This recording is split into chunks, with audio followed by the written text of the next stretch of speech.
You're listening to The Skeptic's Guide to the Universe, your escape to reality. Hello and welcome to The Skeptic's Guide to the Universe. Today is Thursday, March 12th, 2026, and this is your host, Stephen Novella. Joining me this week are Bob Novella. Hey, everybody. Cara Santa Maria. Howdy. And Evan Bernstein. Good evening, everyone. Are we missing one? Yeah, Jay's out of town this week. He's was given a bread making, like an advanced bread making class by his brother and sister-in-law, and of course they schedule it on our recording day, and it was impossible to move it, so he kind of was locked in. Teaching it or taking it? Taking it. Wants to learn how to make baguettes. Okay, then.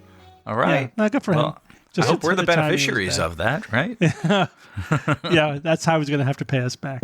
Exactly. Many baguettes. So I got a lot of feedback about our discussion around medieval times last week.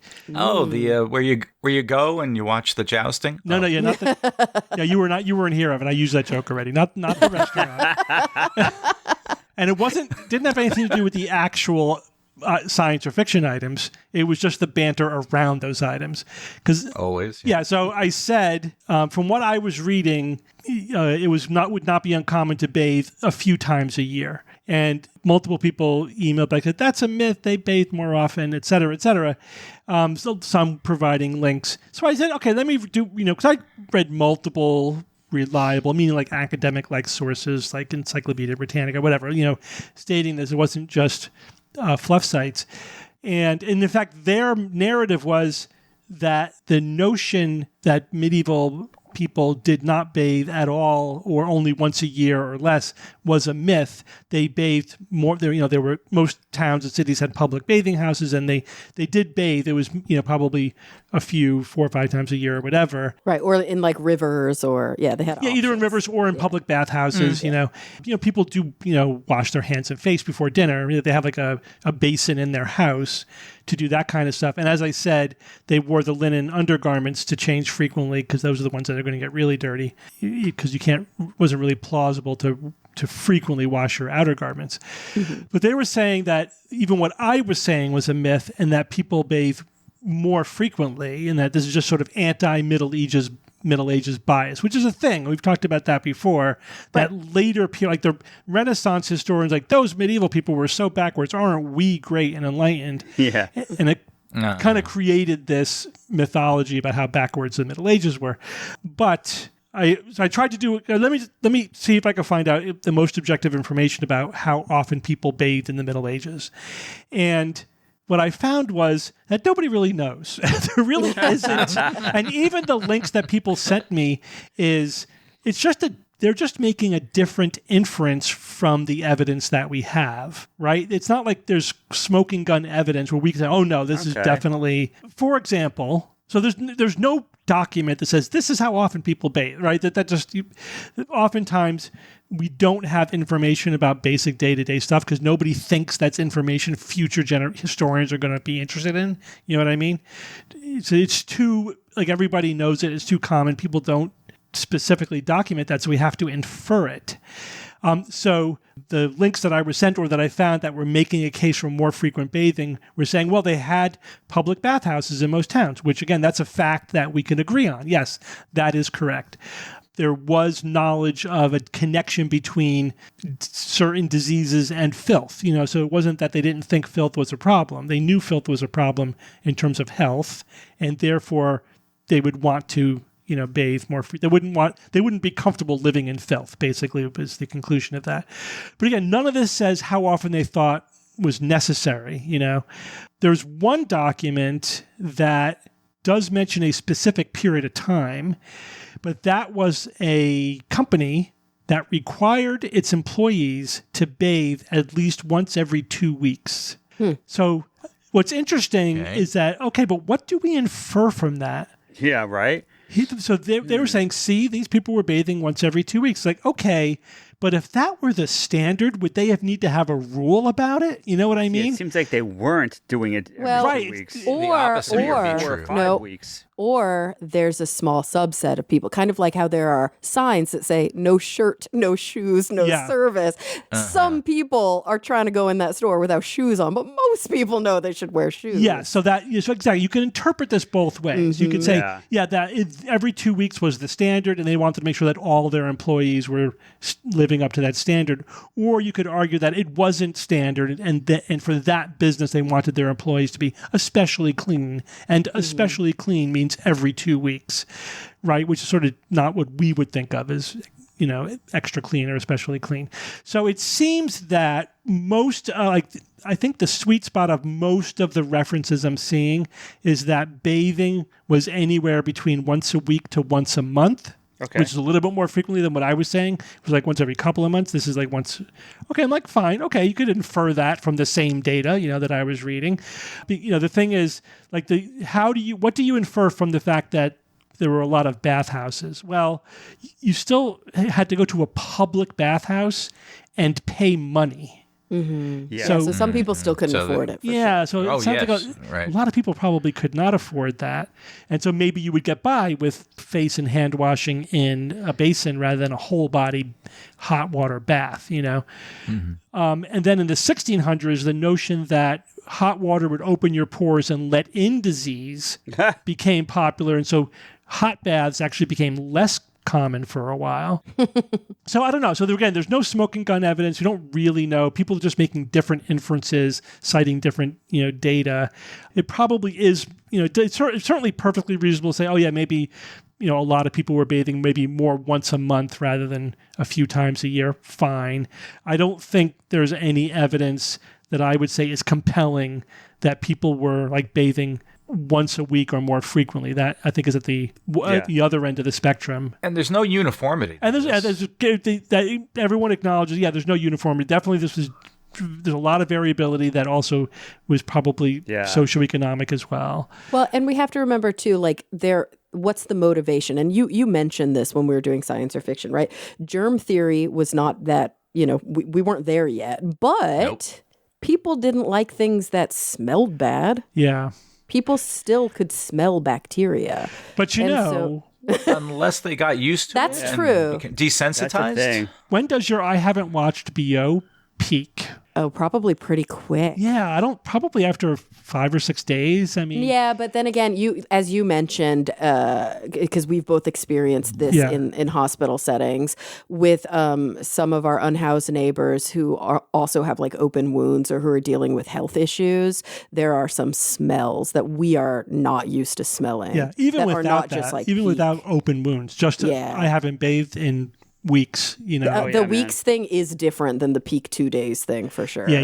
But I remember one patient, I'll never forget it. So he's in the ER stall, and I needed him to take off his boots so I could complete my exam. He looks at me and goes, man, I haven't taken off my boots in 3 weeks. He was just warning me. Like, got to do it. And yes, you could definitely tell that he hadn't taken off his boots in weeks. Do you have an N95 or something to help? But what about teeth brushing? Because we also got a lot of emails about that. Well, they didn't brush their teeth, and they didn't have toothpaste, but they did, chew on things. Sticks.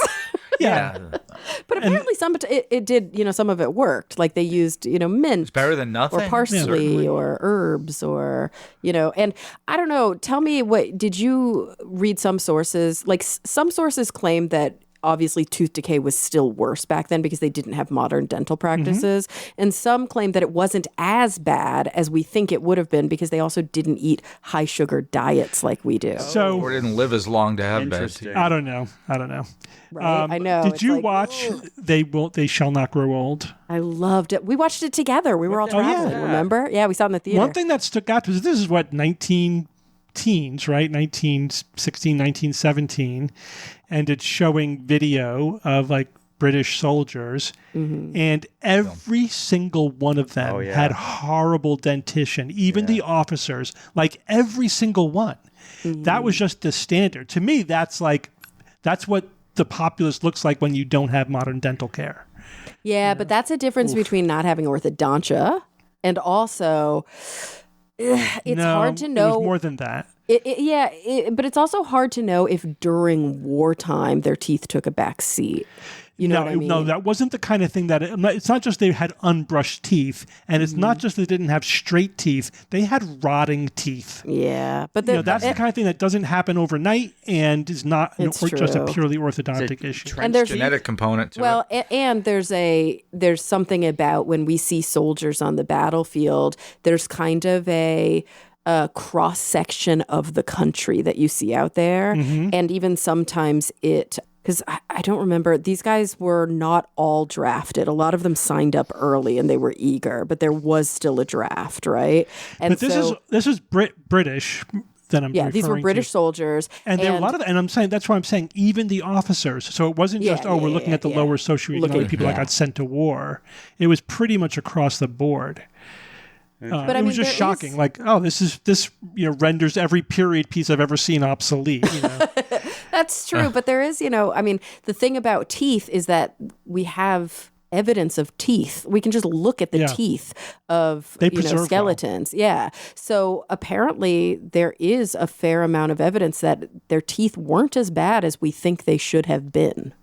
Doesn't mean but I think the question you're correct. If you look back at Cro-Magnon man, No, I mean in the middle, in medieval. Yeah, I don't when that downturn in dental hygiene took place because we. Yeah, but I don't think their diets were like ours. Yeah. They weren't eating sugar every meal in between meals and drinking soda and yeah. They said sugar itself was extremely rare and expensive. I love this. Gilbert the Englishman, a 13th century doctor, said, quote, "Dry the teeth after eating with a dry linen cloth so that no food sticks to them, and there will be no putrid matter among the teeth to make them rotten." Putrid matter. That's a good tip. Yeah. Yeah, right. It's, guys, it's funny to think that in 600 or 700 years, people are going to be looking at some archives of things say, what comes to my mind is the hygiene subreddit. And I have not read that subreddit a lot, but I hear about it. And apparently, if future historians are looking at that, they're going to think, man, these people were brushing their teeth and showering 3 and 4 times a day. Because apparently, from what I've heard, there's a lot of obsessive compulsives in that subreddit. And they're like, what are you talking so they're about? Overrepresented. You got to take 3 showers a day and brush your, I just laugh when I hear it because they just seem way overboard. Reddit studies, great.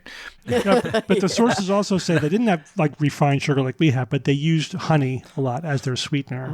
And I think the effect is still the same. I know I watched a documentary where you can date the dramatic increase in dental caries to Native Americans when they started using maple syrup. Mm-hmm. Once they discovered maple syrup, boom, diabetes peaked, dental health went down the tubes. So sugar. Yeah. Syrup, honey, sugar, it's all bad for the it. People's satisfaction rose. Exactly. Happiness with their food increased. Buddy the Elf must have really bad teeth. All right, Kara, you are going to introduce a new segment, Back to Basics. Back to Basics. Woohoo! Yep. So we will sometimes do a name that logical fallacy where we'll read an email or we'll watch a video that is riddled with logical fallacies and try and come up with which informal logical fallacies are present. But we also talk quite a bit on the show about just these fundamental, basic cognitive biases, errors of thinking. The core stuff that's in our eponymous book. And I was recording an episode of the other podcast I work on, my podcast, Talk Nerdy, this morning with, and this is not out yet, so don't go try looking for it. It won't be out for a few weeks now. But with an author named Dr. Julia Minson, who's at the Harvard Kennedy School, and we were talking about disagreements and how to increase one's ability to kind of maybe not come to consensus, but to have better arguments, to understand other people's perspectives more. And she mentioned in passing that she was trained under the psychologist Lee Ross. And I was like, I recognize that name. And she was like, yes, because he coined the term the fundamental attribution error. And I was like, oh, this is so basic, right? This is one of these it's fundamental cognitive biases that we often throw around. But I think it's important periodically to remind ourselves what it is and why it is such a fundamental error in thinking. So anybody other than Steve, if you guys remember, what is the fundamental attribution error? Yeah, you know. It's an overemphasis of certain things. But specific things, what are those things? Think about it, attribution. What does it have to do with your attributing? So it has to do with your own and other people's. Like personal traits. Yes. Personal. Yes. And what is the fundamental attribution error say? When somebody does a bad thing, what do we tend to attribute it to? Oh yeah, they're screw ups. It's why are they screwing up? Because they made that stupid mistake, and it can't be. That's probably. It's because they suck, right? They screwed up because there's something in their personality that makes them bad. Whereas when I screw up, it's because of the circumstance. It's an oopsie, like unforced error.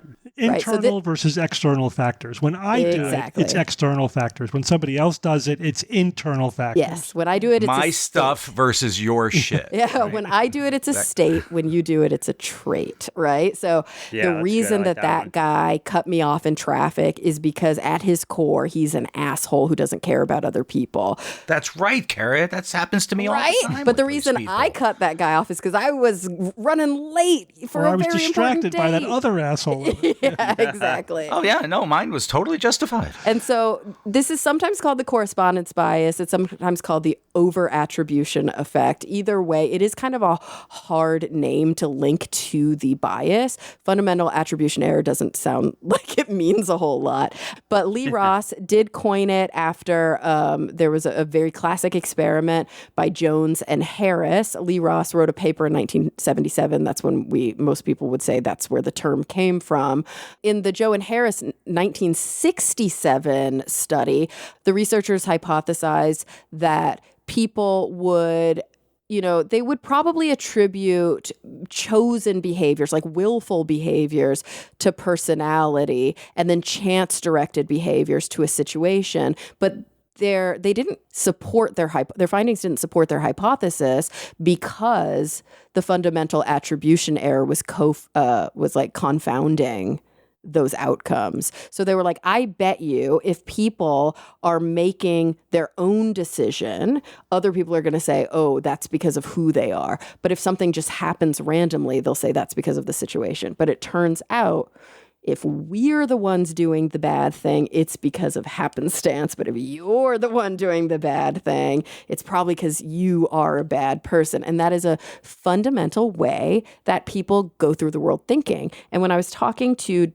Dr. Julia Minson today, she was saying, why do you think that is? Why do people do that? Is it a heuristic of some kind? Well, yeah, sure. But I mean, I think even beyond that, when did we develop that heuristic? Why do we just go to that place in our thinking? Is it because we're fundamentally selfish? Is it because... it's probably a self-preservation. Why would we're we need charitable to with ourselves and other people? Right, but that's sort of a circular answer because that's just what it says. They got right now. Yeah. So again, we could make the fundamental attribution error about the fundamental attribution error. Is it internal or external factors? The external factor is you know more about your own circumstances than you know about another person's circumstance. Yes. Right. And you are looking through your own eyes. It is your perspective. So she told a story, not to spoil the upcoming episode, about how she got interested in judgment and decision-making research because she was a ballroom dancer. And when she was doing ballroom dancing with her partner, who also happened to be her romantic partner, they were doing things in step to the music. They were physically occupying the same space. Her left leg went, his right leg went. You would think that two people who are so incredibly in sync would never argue about what was happening right in front of them. But she said the only time they would argue was on the dance floor. And they always saw the situation differently, even though they were doing what most people would consider as the exact same thing. And so she became really interested in why it is that my experience is so wildly different than your experience, even when we're occupying the same space, even when we're on two sides of the same experience.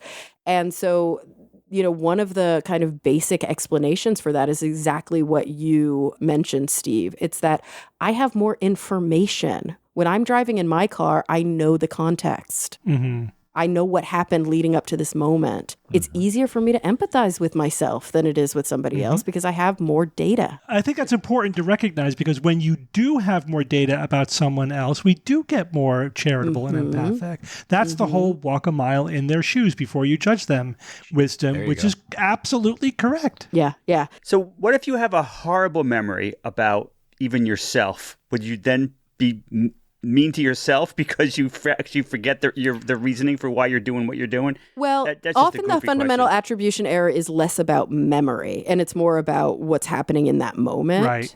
Well, that's what I mean. Yeah, your memory would have to be pretty bad if you forget. Why am I driving here? Exactly. Yeah. Wait, what just happened? There are some that does open up some other interesting conversations that we can have offline, because I do think people with like poor autobiographical memories have other issues, but also hacks in life. It can be a good methods of compensating. Well, it can be a good thing and a bad thing for a lot of different reasons. But I do want to mention before we move on, what is, I like to call it the opposite of the fundamental attribution error, but there is a situation in which this sort of equal and opposite occurs. And that's, we were talking about when somebody does a screw up, right? And when I do a screw up. But what happens when I do something good? Is that because of circumstance? What does my bias tell me? No, that's because I'm awesome. Yeah. And I'm just good at doing good things. And when somebody else does something good, oh, that's because they got a leg up somehow. Or that's because, life made it easier for them. So that one is called the self-serving bias. And it's kind of seen as the opposite of the fundamental attribution error. Yeah. Right? So it's not just about these internal versus external pressures or attributions. It's also about the situation and whether the situation has a valence on it of good or bad, moral or immoral. We do tend to magnify our personality traits and our sort of moral values when we do good things. And we sort of minimize those things when we see good behavior from others, and then it's vice versa when that behavior is deemed bad. But what's interesting is that there's probably selective pressures to be that way. There's probably an advantage to thinking I'm awesome, right? Of course there is. And when people are depressed, they don't think that. They think I'm terrible. They have negative self-thoughts. Absolutely. And also, I would say that the selective pressure, and I like that you use the word selective pressure. You didn't say that there was an evolutionary advantage, because some studies show that there are a lot of social and cultural pressures here, and that when the same paradigms are used in more collectivistic cultures, we don't see the bias come through, or at least not as extremely. So it does seem to be stronger in individualistic societies where I'm the person, I make my own future, I'm the reason I'm so great, is the common narrative that we grow up with. And you don't always see that in collective societies. To some extent, you have to sell yourself. No one else is going to do it. And again, there's probably a social advantage to doing that. And we kind of know that there is from other data. We know that like men are better at selling themselves than women are, and they get paid more partly as a result, for example. That would apply to pretty much all societies, I think. But, across the board, we don't always see these biases. We see them much more heavy in these individualist societies. Yeah. All right, cool. The fundamental attribution error, everyone really needs to know that, internalize it, because that's something we do every day. And if you just pause and say, okay, I'm not going to make this mistake. I'm going to think about what external factors that person, maybe they're having a bad day, maybe something awful had to, whatever, just think about that. It really changes the way you interact with other people. Absolutely. And you mentioned often, and I do it a lot in therapy, the principle of charity is a great way to practice countering this. I would say that this is probably within the top 3 things that I'm consistently working on with patients in therapy. Because huge. It's not even just about letting the other people off the hook. When we start thinking differently, it actually softens our own anger, and it helps us lead a life that is just less tense and less hard. All right. Thanks, Kara. Yep. Guys, I want to talk to you about photosynthesis. Must you? What if I told you that it's possible that we could increase the productivity of some of our staple crops by 50%. 50. 50%. So you're mad. Just by making their photosynthesis more efficient. I feel like a story like this seems to come up like every That's couple because years. you're correct, and I've spoken about it myself. And this is because this is an ongoing series of research efforts looking for this holy grail, and we're not there yet. But every time there's a significant milestone, I feel like it's worth talking about because, and there's some interesting wrinkles to this, which I thought, oh, these are interesting enough that I think this is good to talk about. So does anybody remember the name of the enzyme that's responsible for basically making the photosynthesis reaction happen? Nabisco. Close. Rubisco. Yeah. Rubisco. Same thing. Did you say Nabisco? Oh, wait, no. They make delicious treats. They do. Rubisco is responsible for over 90% of all carbon in living things. Think about it that way. Wow. Yeah, so it basically fixes carbon from carbon dioxide in the atmosphere into sugars. So the reaction reaction with carbon dioxide and water yields glucose and oxygen, right? That's Rubisco that does that. It's, a widespread enzyme in nature.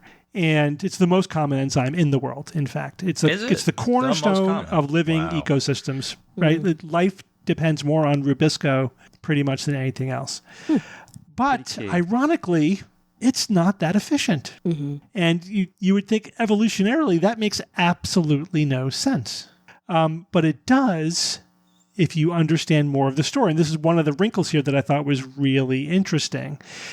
So I'll tell you what the main reason is, unless somebody wants to guess. What's the main reason for the inefficiency of Rubisco is that it also catalyzes a side reaction with oxygen, right? So you could combine water with CO2 or water with O2.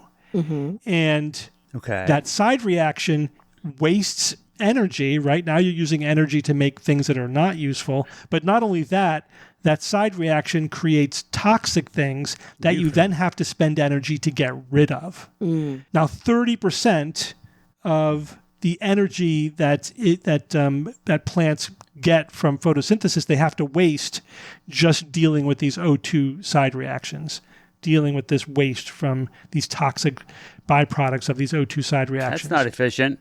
That ain't good. That's not good.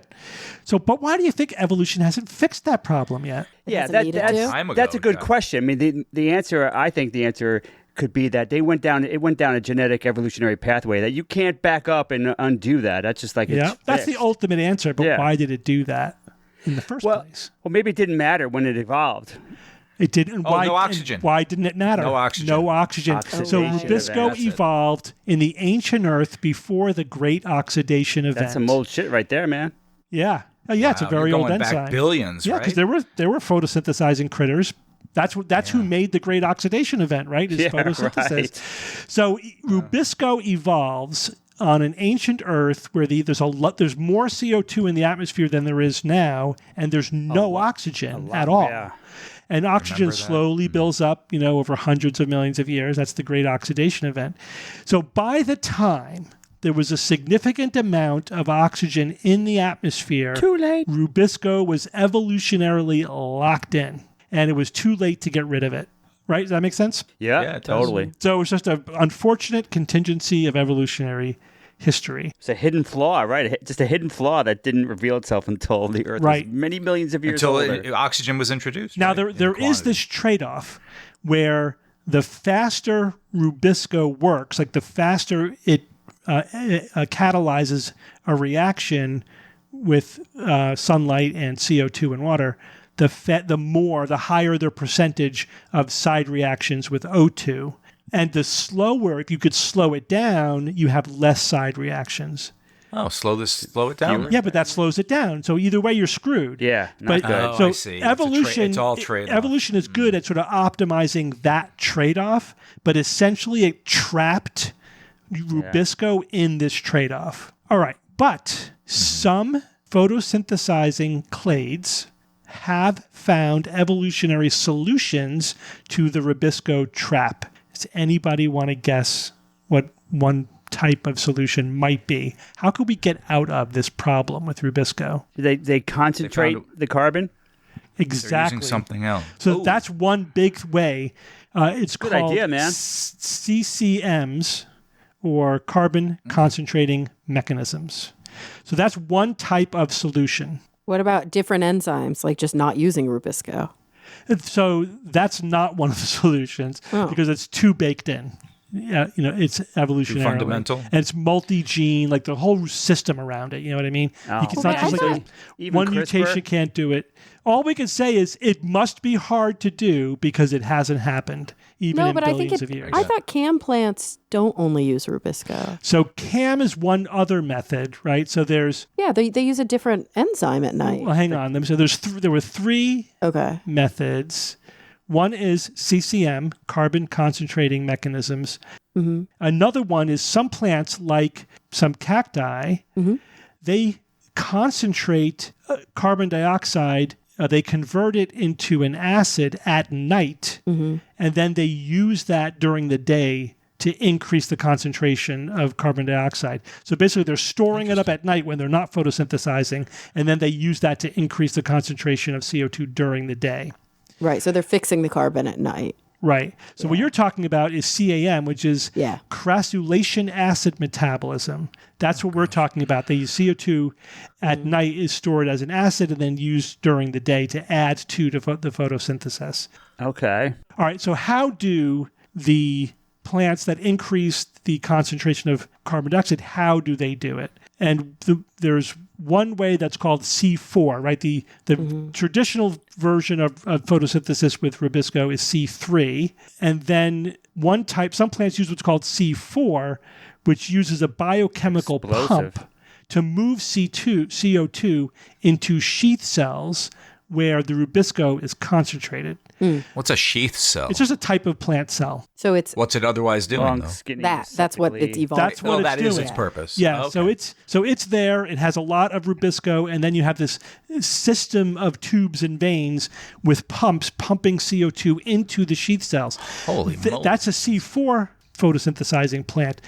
It's only about 8 to 15% of land plants have developed some sort of CCM, including this C4. And this method only evolved about 20 to 30 million years ago. That's not that long ago. Yeah. So evolutionarily speaking. So C4 is concentrating carbon, like schematically, like in space, in a different part of the plant. By using these structures called pyrenoids. So these are specifically evolved structures that concentrate Rubisco in parts of the chloroplast, and then they use the pumps to bring CO2 to the pyrenoids. And then cam plants are doing it with time. They're taking the CO2 at night and using it storing it for the day. Gotcha. So those are two different kind of evolutionary pathways to concentrate CO2. So we've been working on, the last time we spoke about this, we've been working on getting the genetics of the C4 photosynthesis down so that we can import it into plants that are currently using C3. So right now, maize, corn, is a C4 plant. Right? And so one of our staple crops already is using this advanced photosynthesis, the C4 photosynthesis. But wheat and rice, the two other ones, do not. They're C3. So we're trying to get them up to speed. Yeah, we're trying to get the C4 from maize and genetically engineer it into wheat and rice, which would be a game changer for agriculture across the world. The problem is making the pyrenoid structures and the CO2 pumps and all that stuff is complicated. It requires restructuring of the plant leaves to some extent, and it's multi-genetic, and we just haven't been able to get it to all work together. However, all right, now we get to the news item. Okay, because there's a lot of table setting you got there, Steve. Well, that is you do have. I'm teeing you up, and now here we go. All right, so there is another clade of plants that have a different way of concentrating their Rubisco. These are called hornworts. What? And these are small ground plants. They use a much simpler mechanism to concentrate the Rubisco. They evolved an extra little tail on the C terminus of one of the subunits of Rubisco. So Rubisco is a protein that's assembled from multiple subunit proteins, right? And on one end of one of those subunits, there's this little extra tail. And that tail, which is called RBCS star, or the star region of Rubisco, is like Velcro. It sticks to itself. It sticks to Rubisco. So a bunch of Rubisco with this star tail tends to clump together with other which then gives it the opportunity to concentrate CO2 where the Rubisco is concentrated. So what the study did was they took the little tail, the star, right, the Rubisco star, and they added it to Arabidopsis, which is an unrelated plant often used in research. And just adding that one little piece spontaneously caused the Rubisco to clump. Cool. So they demonstrated that it is that tail that's making the Rubisco clump, and that feature can translate to other plant species, even ones that are not related. So this strongly suggests that we could easily engineer clumping Rubisco in other plants just by adding this little short segment to the gene for Rubisco. Whoa. But does this solve the toxicity problem? So no, this is only half the solution. Okay, yeah. So we will be talking about this again in the future, especially if we figure out how to do the other half. So remember, we have to concentrate Rubisco and CO2 in the same place. We now found a much simpler way of concentrating Rubisco than the pyrenoids, right? Way to do it. And now all we have to do is figure out a way to bring CO2 to these clumps of Rubisco. This probably will be harder to do. Maybe we can figure out ways of borrowing the biochemical pumps, from the C4 plants. So there's already extensive research into this, so hopefully these two things will play off of each other. Again, this is the kind of thing where this is a huge milestone, but we're not over the finish line yet. But imagine if we get that other piece, probably if we do, it'll be from C4 plants. And we have a relatively simple way that we could use genetic modification, like CRISPR, in order to best import it into any plant. And we could make C4 wheat and C4 rice. This would, again, increase their yield by 50%. It would be absolutely nuts, 50%. Transformative to agriculture. And that's why this is the holy grail right now of GMOs. And if we can crack this, the payoff is huge, is absolutely huge. Oof, that's tremendous. So this is a good win. And the lead up was the interesting part, right? Yeah, understanding why this is so important. But yeah, it's cool. Yeah, Steve, I'm glad you mentioned the Great Oxidation Event. I was a little rusty on that. Yeah, you were. Oh, Jesus. Hi-yo. All right. Thank you, Bob. Thank you, Kara. Bob, tell us about the birth of a magnetar. All right, guys. So this was so much fun. A recent superluminous supernova incident may have solved the mystery of what makes them so damn bright, and it just may be because of a wonderful thing called a magnetar. So this is from a recent paper from the University of California, Berkeley scientists published in Nature. So first, let's do my own version of some table setting here. Let's talk about superluminous supernovae. I mean, I wasn't that familiar with these guys. They're like regular, supernovae that are caused by core collapse, right? The big stars. Mm-hmm. So the process here is this is the same because fusion stops, right? Fusion stops in the iron nickel core that's created, and that is what sets the supernova stage. Once that happens, the water's broke.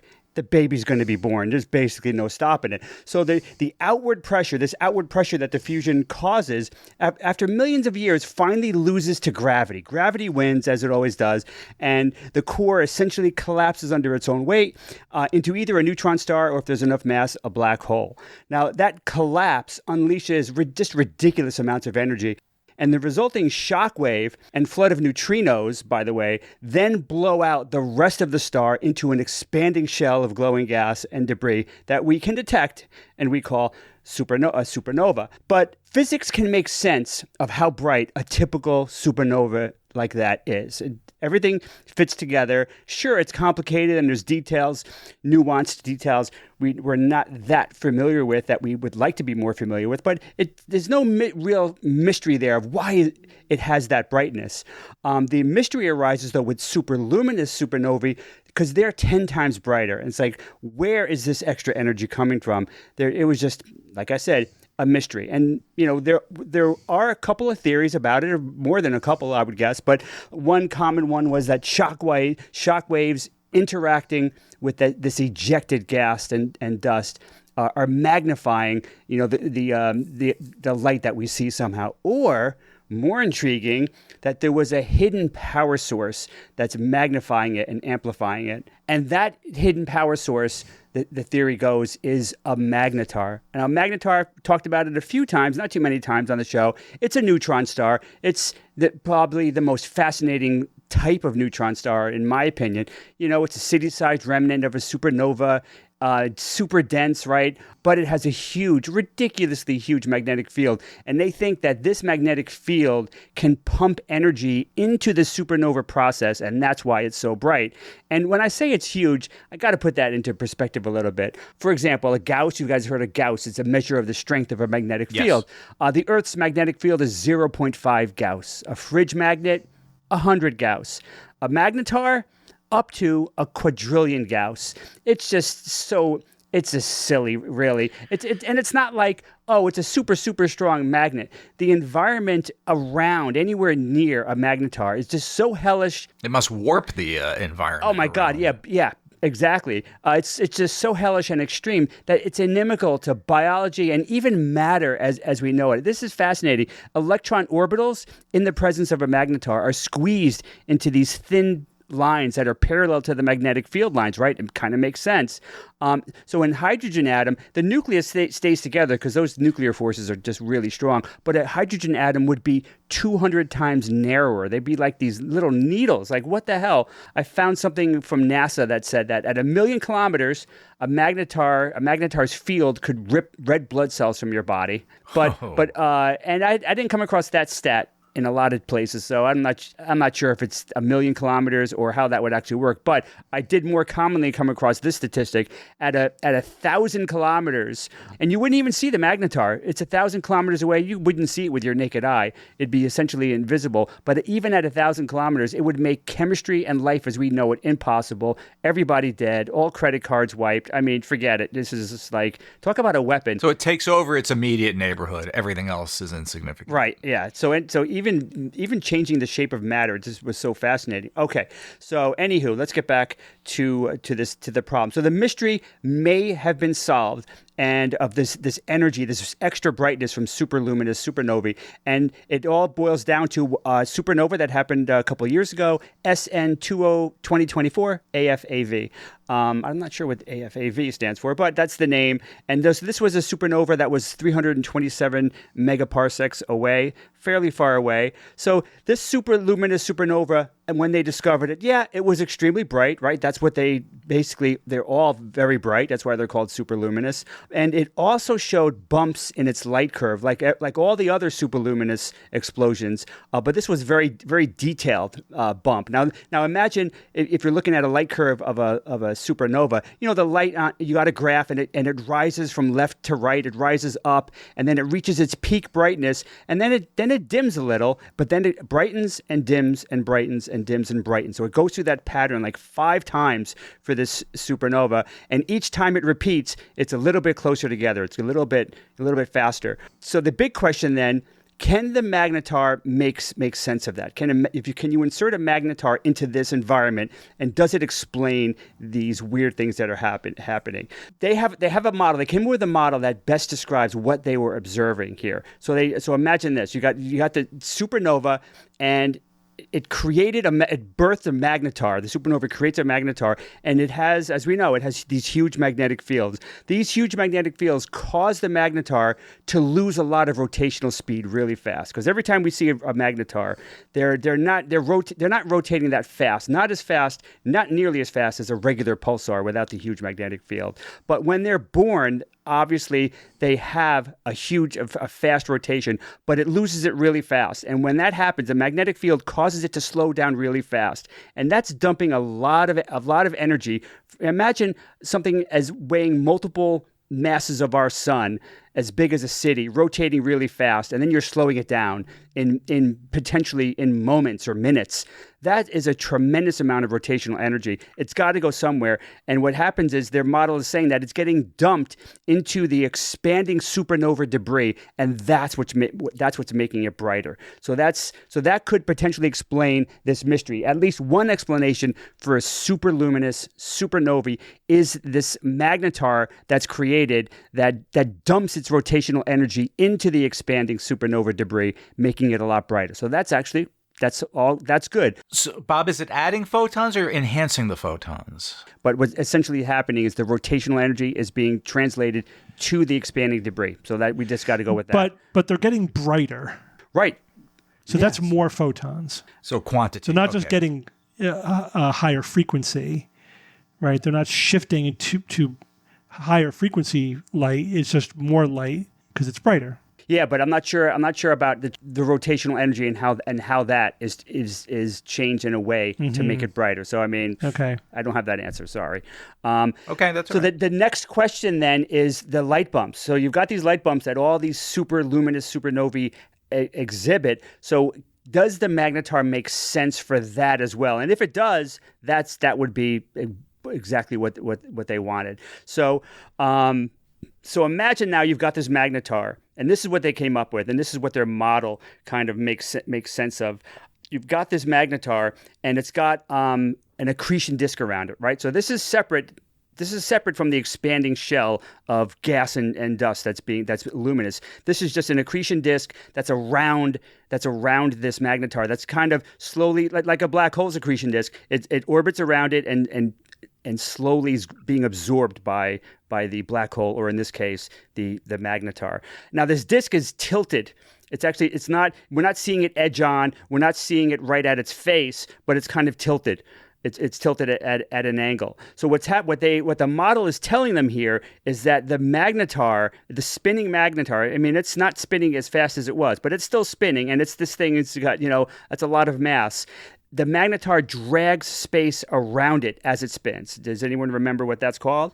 Frame dragging. Frame dragging. Excellent. Wow, yes. good job. That's frame dragging, and as of course our buddy Einstein predicted, it's also called the lens-Thirring processing effect as well. Wait, what did you just say? Lens-Thirring?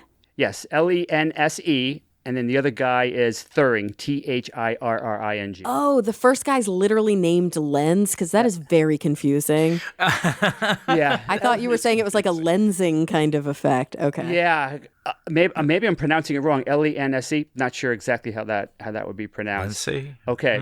So we've got this disc, this tilted disc, accretion disk around the magnetar. The magnetar is literally dragging space around it. We know that exists. We have satellites that have detected Earth dragging to a very small extent space around it. So this is something that, of course, yet another thing Einstein predicted that is as fascinating as it is wild. So what happens is that this frame dragging spins the accretion disk around it in such a way that it's processing, right? It's wobbling, kind of like a spinning, what do you call it? A top? A spinning top that kind of processes around the Earth. The Earth itself processes as well. So it's kind of spinning. Right. So sometimes as it's spinning, sometimes from the Earth's perspective, we would see we have a clear view to the magnetar, but other times in that spin, we're just seeing the accretion disk. So that's how the frame dragging is processing the accretion disk in such a way.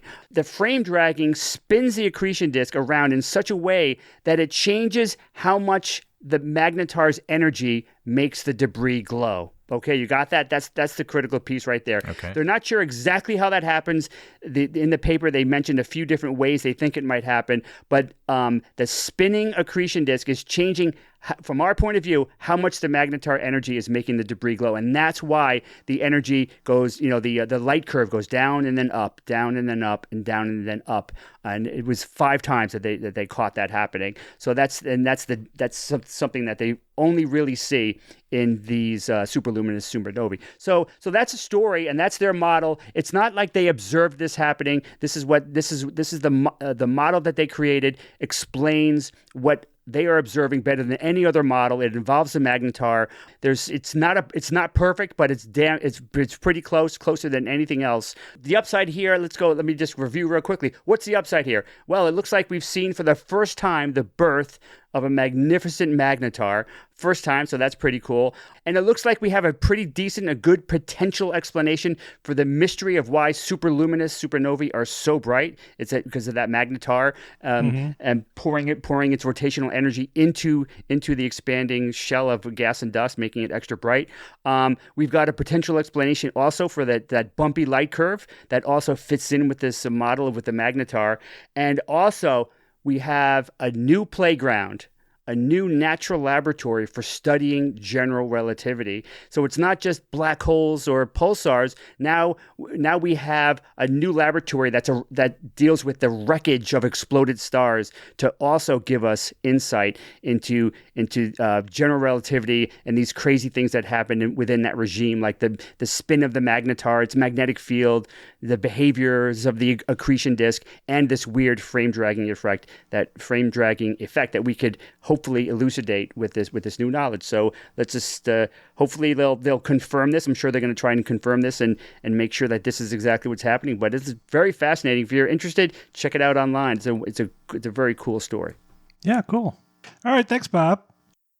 All right, everyone, we're going to take a quick break from our show to talk about our sponsor this week, Quince.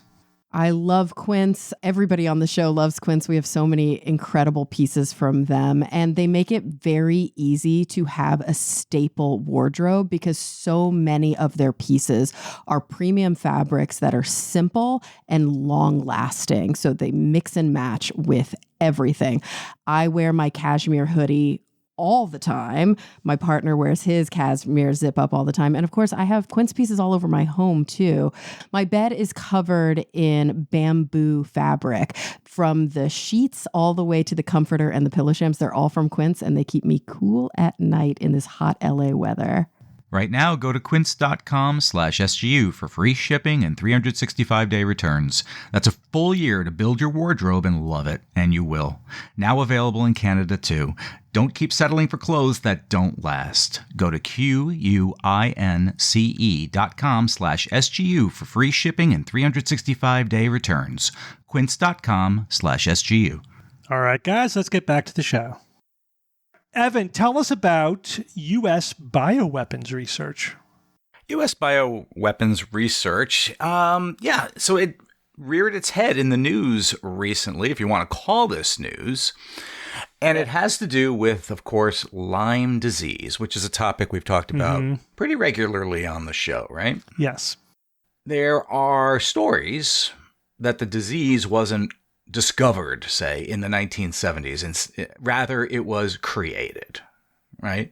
And specifically, the claim is that Lyme disease somehow escaped from a Cold War U.S. bioweapons program that involved infecting ticks, rather than the idea that it was naturally occurring. But this particular one lately, and in this particular article, was circulated by Dr. Robert W. Malone.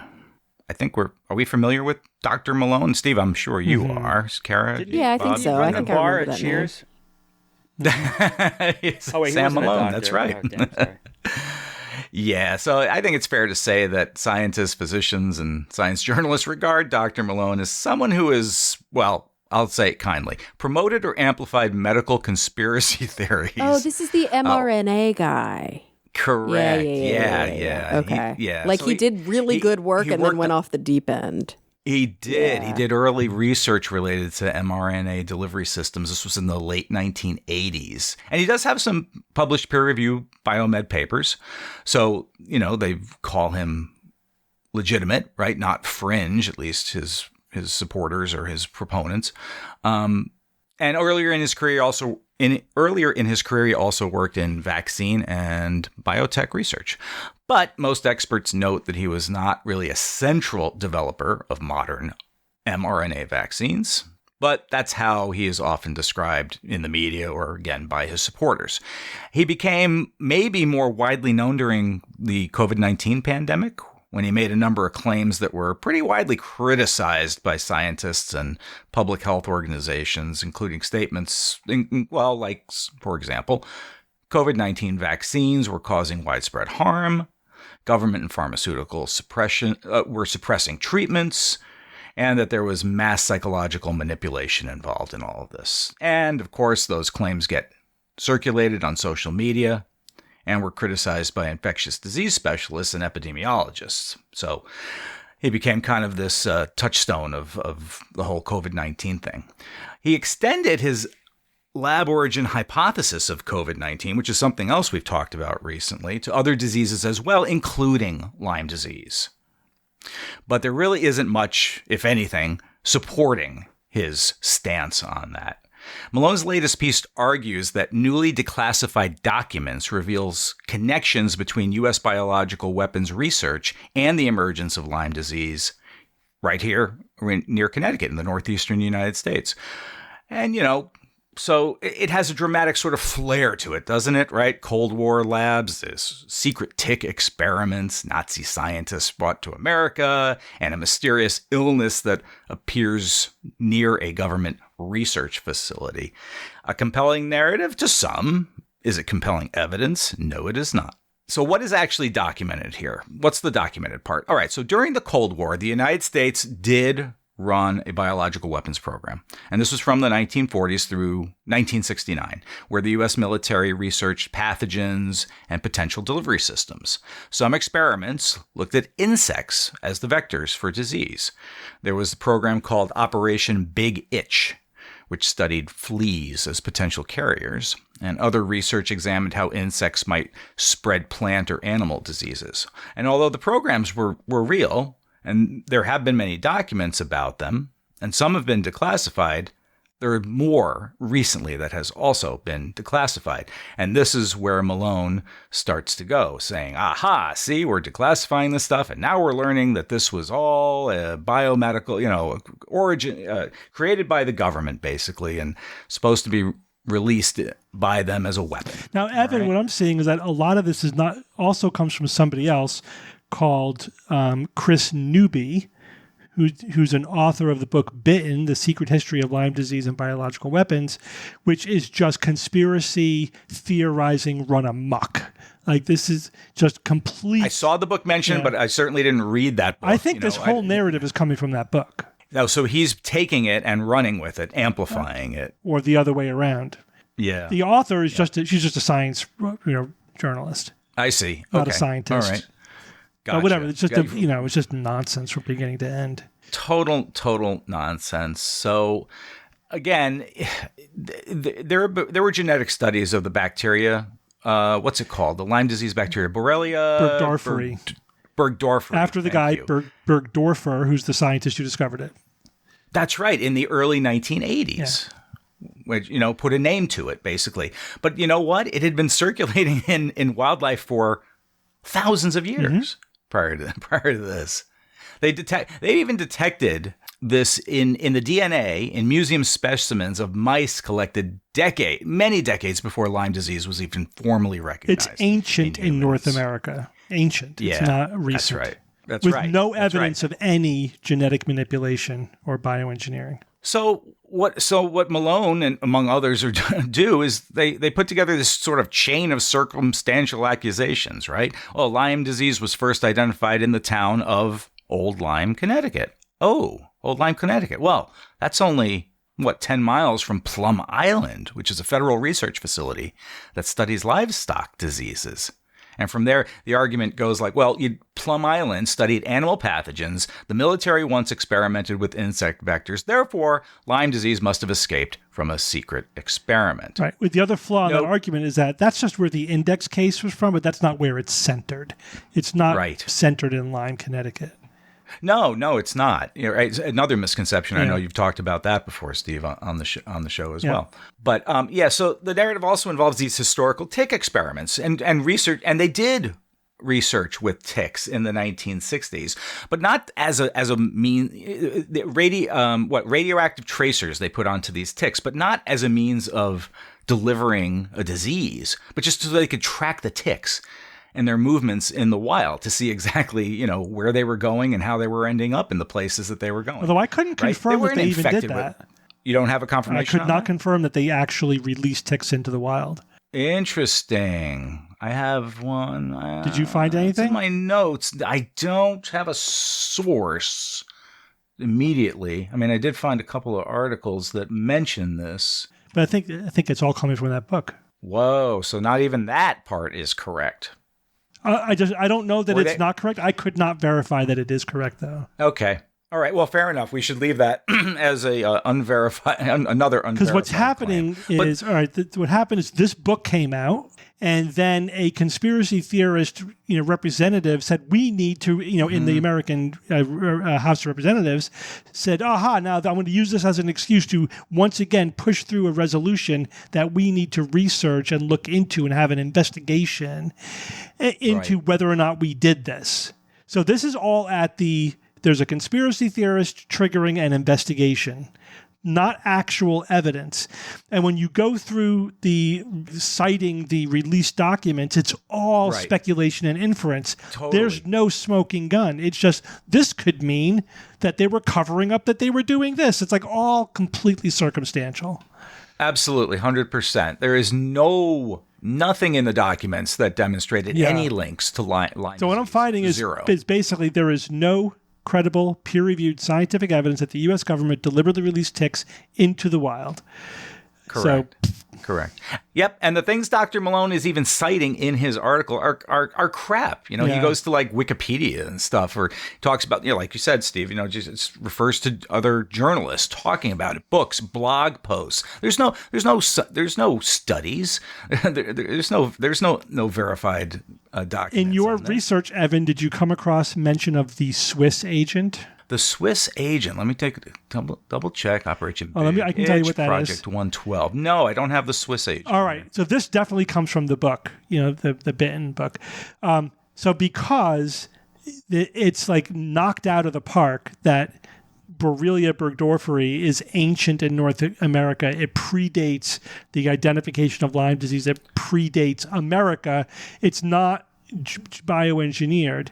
Now they're turning their attention to the Swiss agent, which is a different bacteria, and they say, "Oh, look, Burgdorfer mentions the Swiss agent in the 1970s, and then his research was quote unquote suppressed." Of course. Right? By calling it suppressed, they make it seem like he's hiding something. He found something and they tamped him down. It was one of the things he was looking at as a possible cause of Lyme disease, and it turns out it isn't.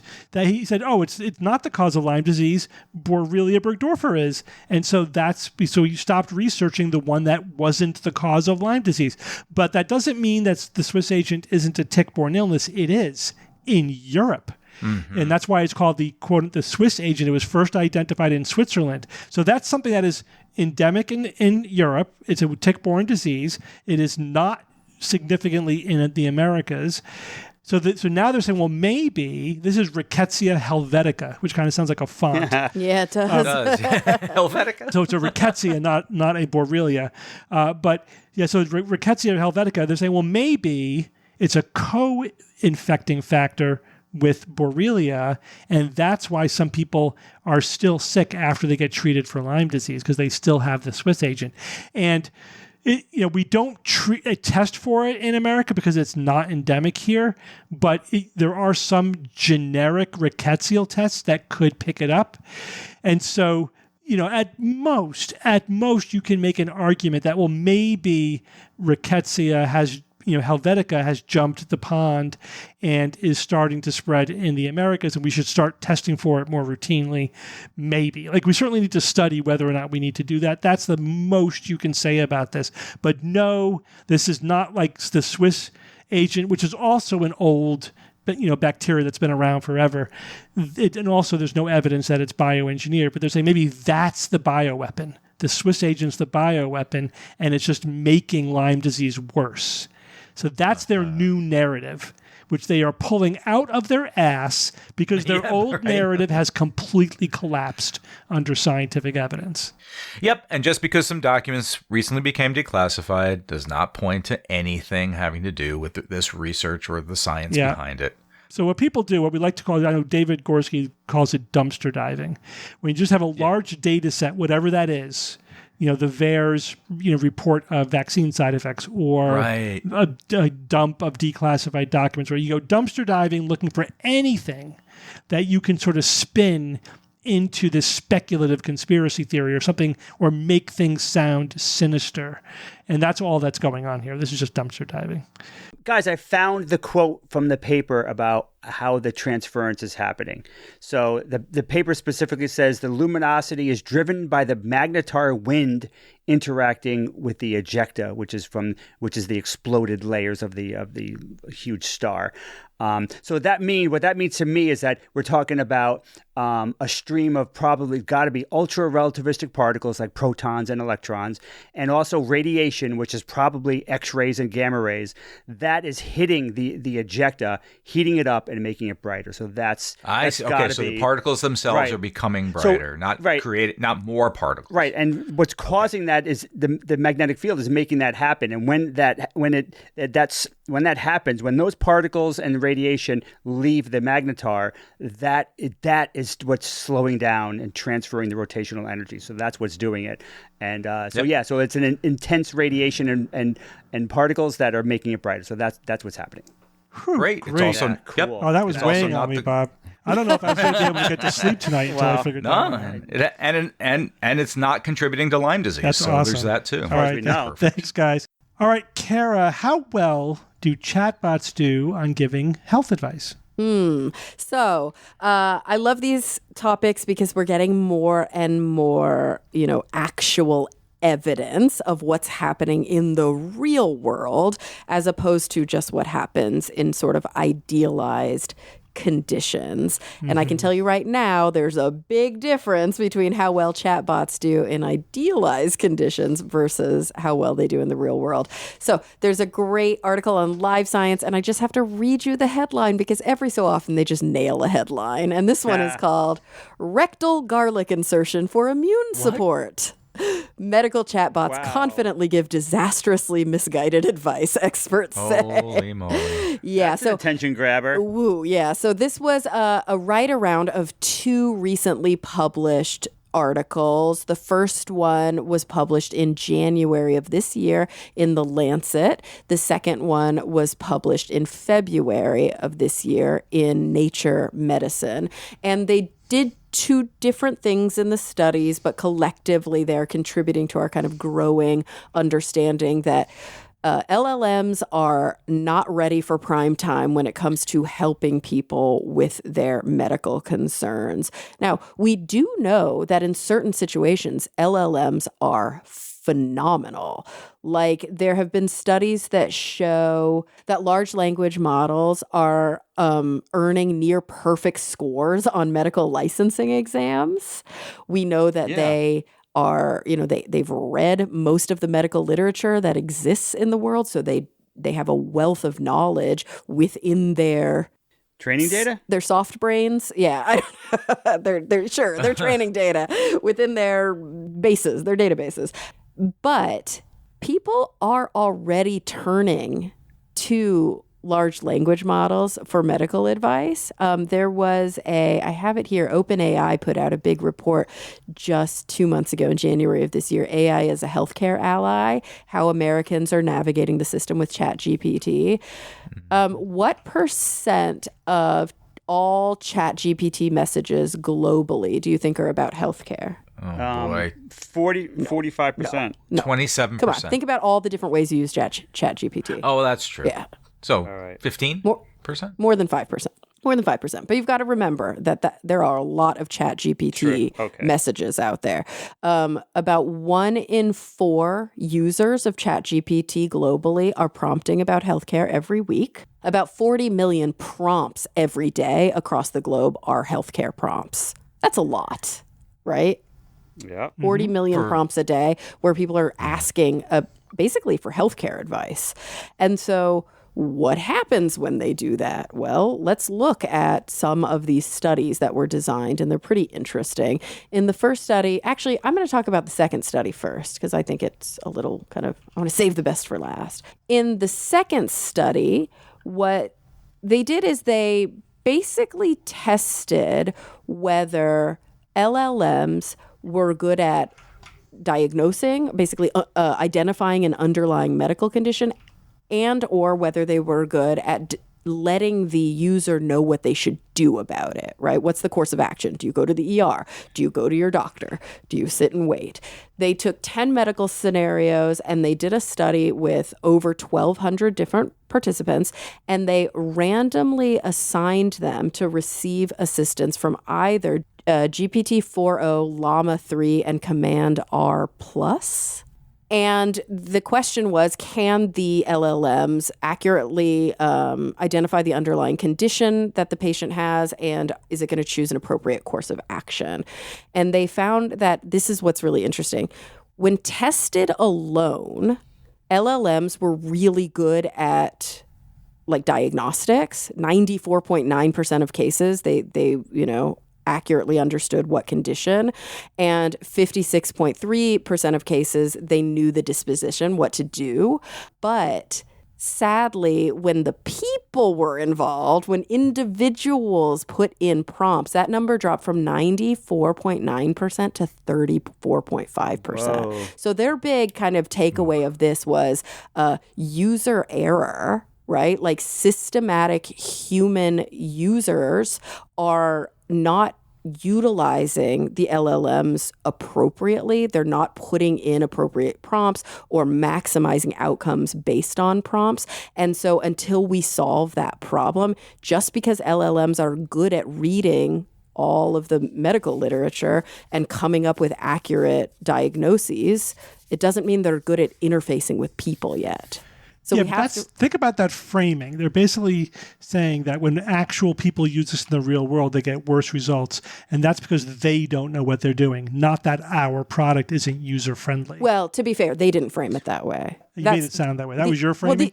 No, these are researchers. They're not the people who own these products. Oh, I hear you. But still, that framing is pretty biased, I think. How did I word it? It sounded like you were saying it was user error, right? You framed it as user error, which I guess technically it is user error if they're not getting the most efficient outcome. But yes, that is just real world use. Yeah, it's just normal people using it in the way that it's designed to be used. Well, and that's the thing. Is it designed to be used this way? That's an interesting user question. Error or a user interface error? That's my point.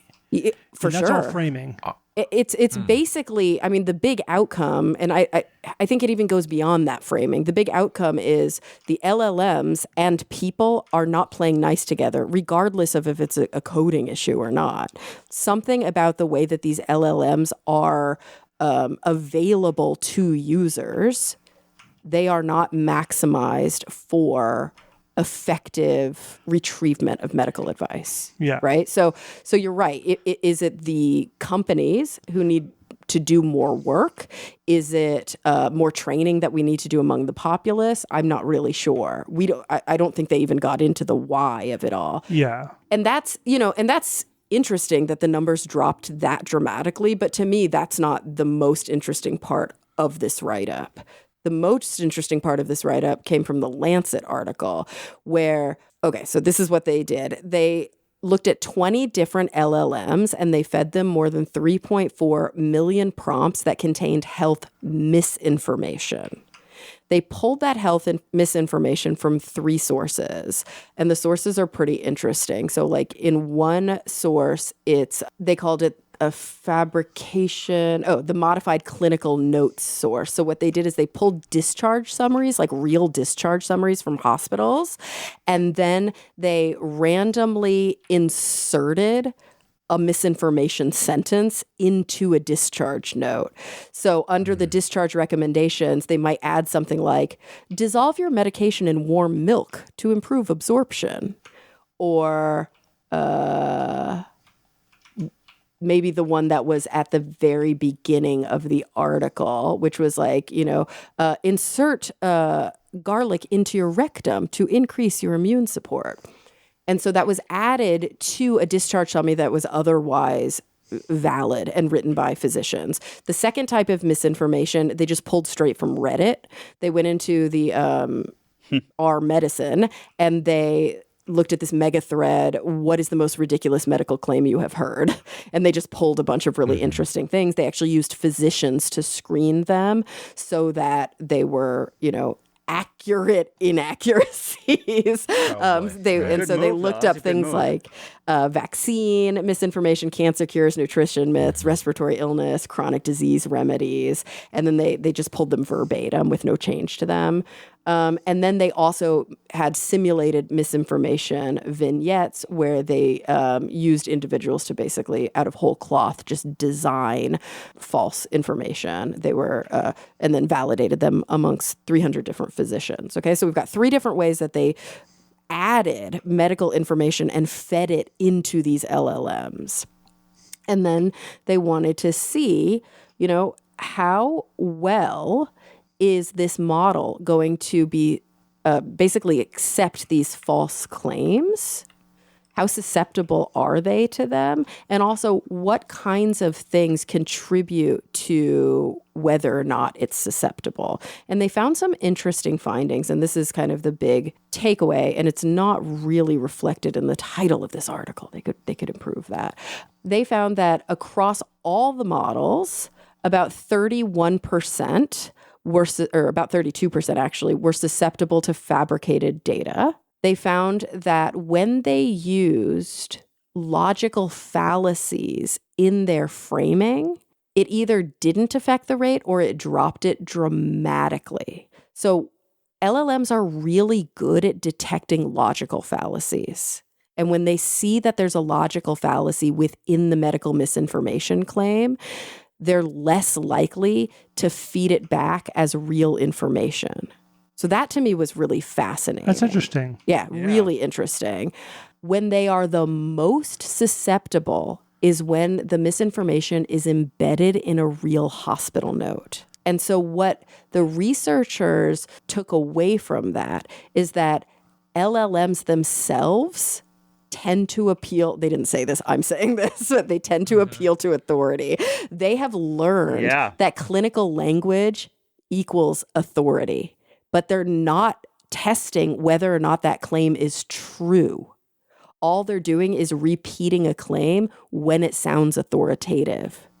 Whoa. So if an LLM thinks it sounds like something a trustworthy source, because they found as they collect all this information from the internet that most bullshit pseudoscience is wrapped up in all sorts of ridiculous claims. There are all sorts of different slippery slope fallacies and different appeals to authority. And one example they use here is a senior clinician with 20 years of experience endorses this, or everyone knows this works. And so LLMs have learned to become skeptical of those kinds of kind of linguistic errors. And they don't distrust those rhetorical tricks, but they're not good at detecting medical misinformation when it's embedded in very authoritative clinical language. And so, of course, they're saying this means that people are, and this is when they bring in that other study into the right around in live science, is they were saying, people aren't doing any better looking up medical advice from an LLM than they are doing their own internet searches. Part of that is because, maybe people's prompts aren't the most appropriate for these LLMs. Part of it is probably this whole other study, the fact that these LLMs themselves aren't always kind of relaying the exact right information based on how these problems are asked. But regardless, when people don't have expertise, they can't judge whether they're getting appropriate information or not. And that's the danger, right? That's why real clinicians exist. Yeah. That's why we need to be able to speak to somebody with a license, somebody with training, because although LLMs are getting better and better, and although it will probably help an overtaxed, overburdened, underfunded, and under-effective healthcare system, if somebody can go into a chatbot and say, hey, I have this symptom, this symptom, this symptom. Do you think I should go to the hospital? Or can I wait until tomorrow to see my doctor? There are examples where this could be wildly dangerous or where really bad misinformation could be given as LLMs stand right now. Yeah. So my personal experience is that when I ask it a non-controversial question, you get pretty good information. Mm-hmm. If you ask it a controversial question about which there is pseudoscience on the internet, you get a mixed bag. It's a crapshoot. I could see that. And that is a whole other layer because you are an educated user. So you're probably giving it clinical prompts and you're using language that actually biases it towards giving you better answers. Mm-hmm. The whole garbage in, garbage out kind of. Yeah, and so that kind of speaks to the first study I talked about, the second study that was published. If I don't exactly know how to describe my symptoms, or if I give superfluous information that kind of doesn't have anything to do with my chief complaint, or if I am magnifying or minimizing aspects of my symptomatology because I'm not able to do my own clinical interview and to know what's relevant, the chatbot's not going to know all those different weights. It's not going to be able to tease that out.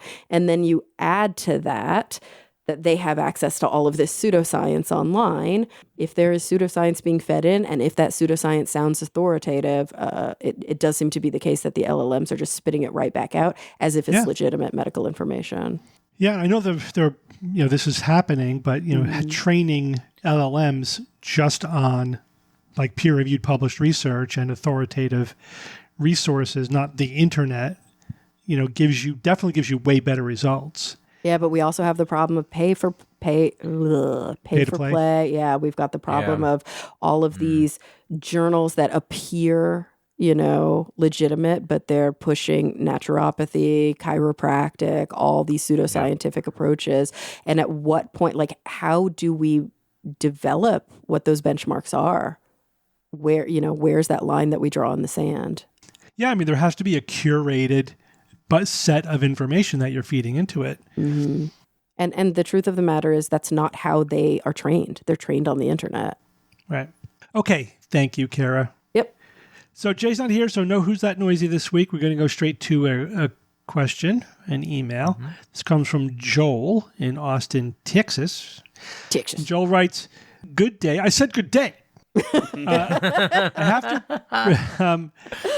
Love it already. So he says, in aforementioned episode, Steve was talking about climate change and made a point of saying that the oil companies' research didn't look at 30-year trends, so their data was incomplete.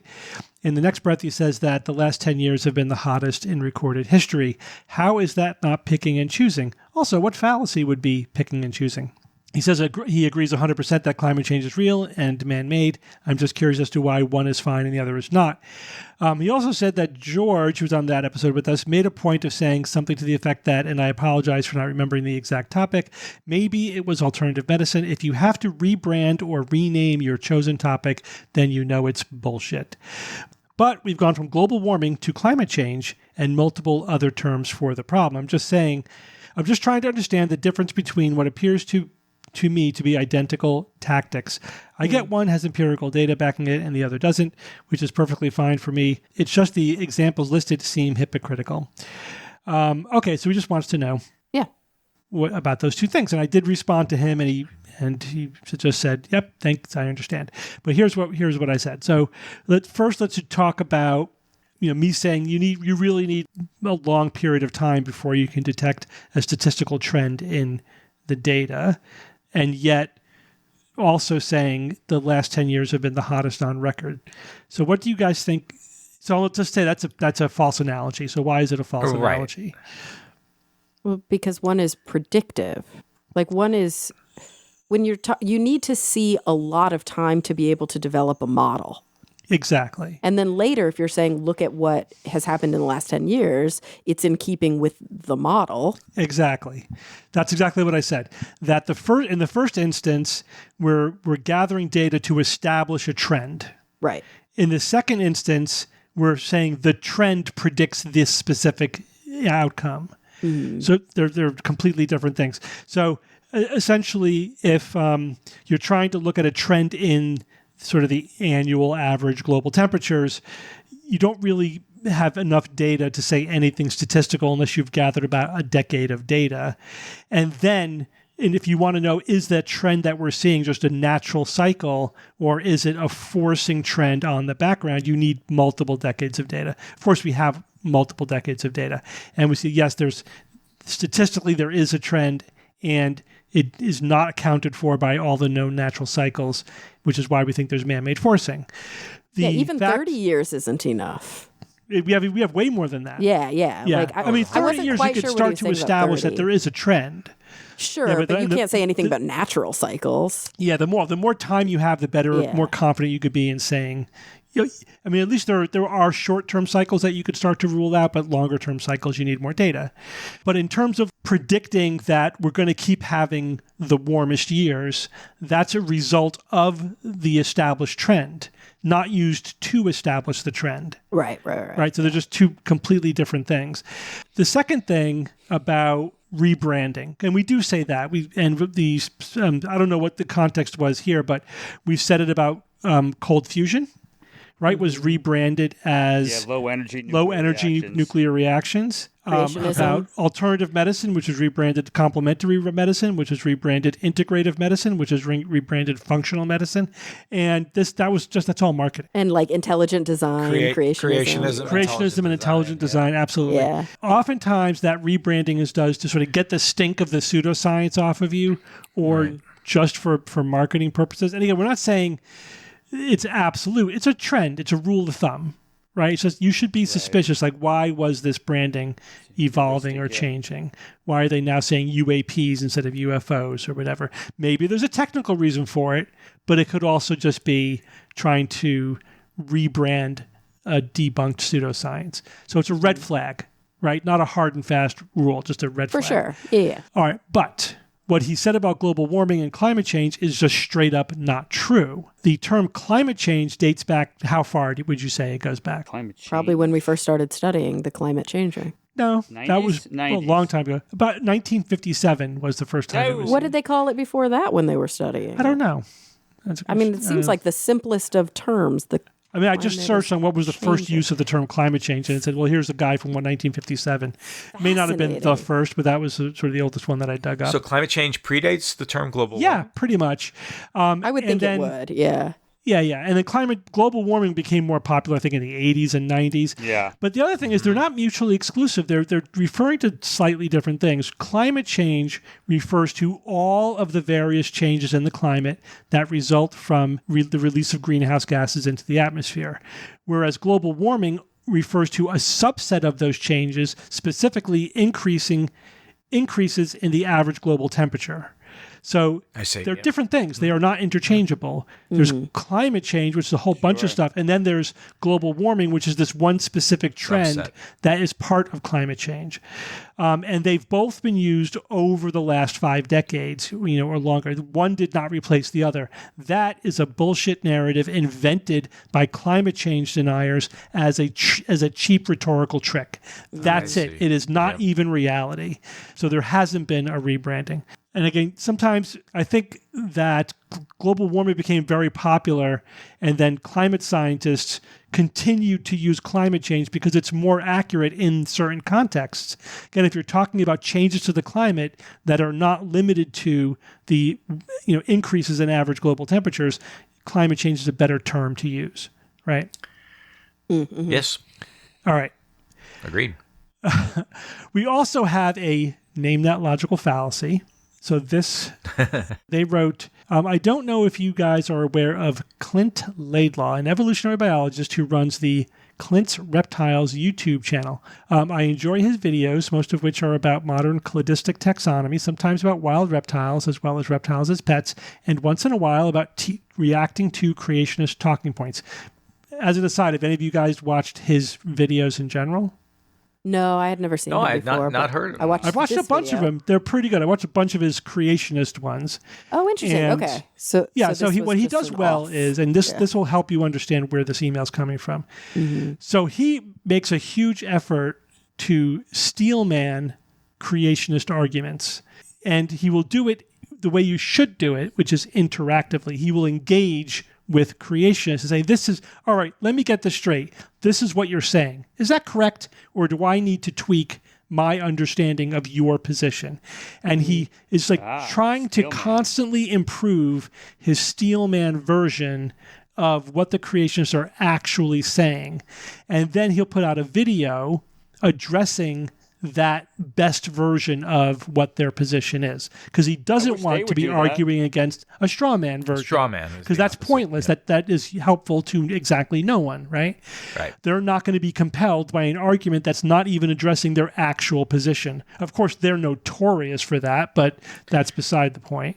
So what in the video that the emailer is about to refer to, in the middle of the video, Clint has an aside where he's showing you how valuable the steelmanning approach is. So let me continue with the email. He says, in a recent one of those videos, Clint, for some reason, showed a clip of Charlie Kirk debating a college student in one of his campus events. It wasn't about creationism, and Clint wasn't arguing against him. He was saying Kirk was an example of a good argumentation because he steelmanned the student's argument and was nice to him. I'm not sure this is really a logical fallacy. When Kirk makes his point, he clearly just has some unstated major premises that are false, but I'm curious if there is a fallacy as well, or a better way to describe what he does. It seems to me Kirk is ambushing the kid, using an apparent steelman and kindness to put him off guard before he makes an argument that the kid isn't ready to confront. Did Kirk build the steelman of the kid's argument, or really just oversimplify it so that his argument looked like it falsified it? He certainly was dishonest. The stats he cites are simply wrong, but I'm curious on your take on this, if it's something you're interested in. Maybe it's just my personal bias against Kirk that made this put me off. Here's the link and timestamp. So have you guys seen this video, and what do you think? Yep.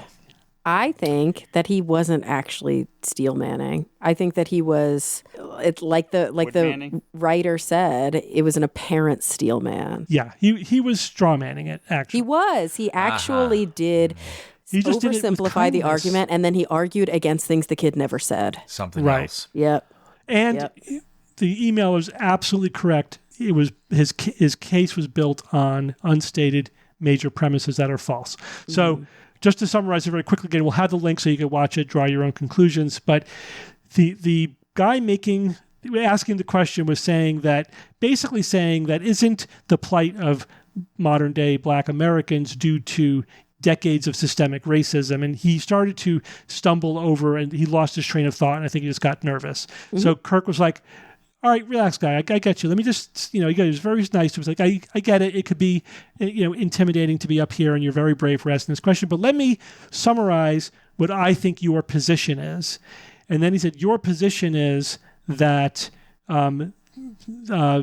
people today are feeling the effects of racism from decades in the past, basically, and which I think is correct. I think that is that statement of his position is limited, but correct as far as it goes. Right. Yeah. He doesn't give a full accounting of the claim. No. But then he says, and let me tell you my response to it. So he basically sets up just enough of the other guy's argument that sets up his response, which was, again, full of unstated major premises. Then he says, my response is every group of people have, if you look at their past, there are challenges that they faced or things they've had to overcome or horrible situations that they faced. So right there, he's starting with a false equivalency. And because, right, exactly, having some challenges and being slaves and then the target of 100 years of pretty egregious systematic racism is not the same as the challenges that other groups Right. face. Yeah. 400 years of subjugation is not. Right. Yeah. Right. It's a little different there, dude. Then he says, in 1968, the 25% of black kids in America were raised in a single family home, and now it's 75%. So he basically is proposing that as the reason that the black community is the only one who hasn't been able to overcome these past challenges, like as if they're using it as an excuse. So there's just so much horribly wrong with that argument. Oh my God. And it's his rhetoric style is what's so, I think, disarming is the kid. You can tell the kid's nervous. Charlie Kirk is kind of patronizing, but also in a very kind way. He's like, bro, it's cool, man. Like, I hear you. Like, you're brave for coming up here. And then he's like, you said this? Well, here's what I have to say about that. And he's sort of like nodding at him a lot. And you can tell that the kid in the moment is like, oh, wait, maybe this is a valid response. Yeah, so that's one way to straw man an argument is to argue against somebody who's not really a good articulator and doesn't of that position, or who doesn't know the ins and outs, right? Because there are lots of people who could have demolished Kirk if he was arguing against them. Yeah. Absolutely, because he also never made that argument. Right. He ostensibly steelmans him by repeating like, yes, so what you're saying is that there was a time when there was a lot of systemic racism and there were policies, and I agree with that. And there were times, right after where it was very difficult because of redlining and blah, blah, blah.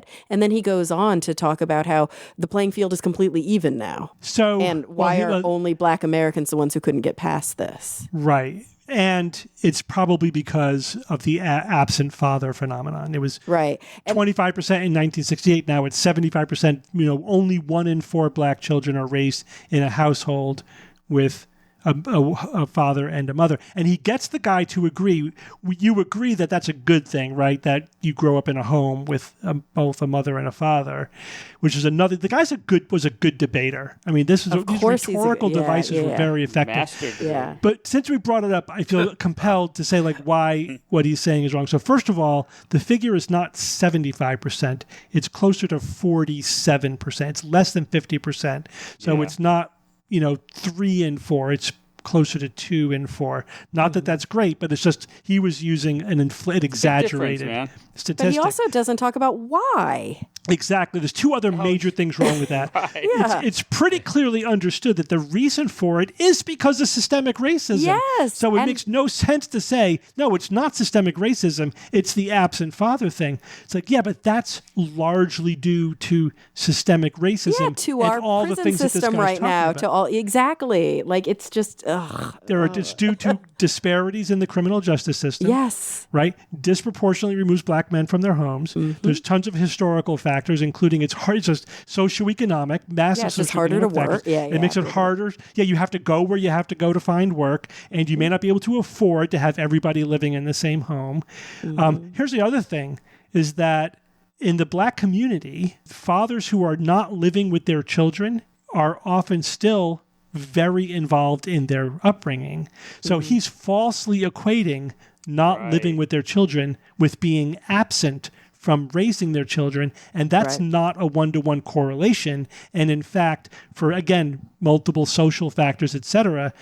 I mean, yes, if the father's present, they are more involved, but fathers who aren't living in the home doesn't mean they're completely uninvolved either. Exactly. They're often very involved, and more so than other races who are not living with their kids. So there's a cultural thing there as well. Right. So it's There's way more complicated than he was saying. Absolutely. And of course, he didn't present any evidence that that's actually the reason, right? He's just saying, here's a correlation, and this is what I think it is because it happens to reinforce all of my prejudices, etc. Yeah, right. So not impressed. I think that Clint had his heart in the right place, and I agree with his position. This was just a really bad example to use. I agree. I feel like that was a big misstep for him. Yeah, and the good news is I think that, given what you said, I haven't watched any of his other videos, but given what you said about his educational kind of skills, he has clearly fostered a community of people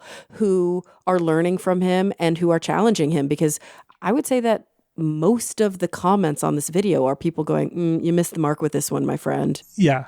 Yeah, I agree. No, his like specialty is actually teaching evolution, not just evolution, but the public understanding of evolution and responding to creationism. Like that's his actual So specialty. did he step a little bit outside of his? Well, I just, yeah, I mean, probably. I mean, he like for Kara and me, like we picked up the logical fallacies easily, and since this wasn't this was in creationism, it is in his wheelhouse.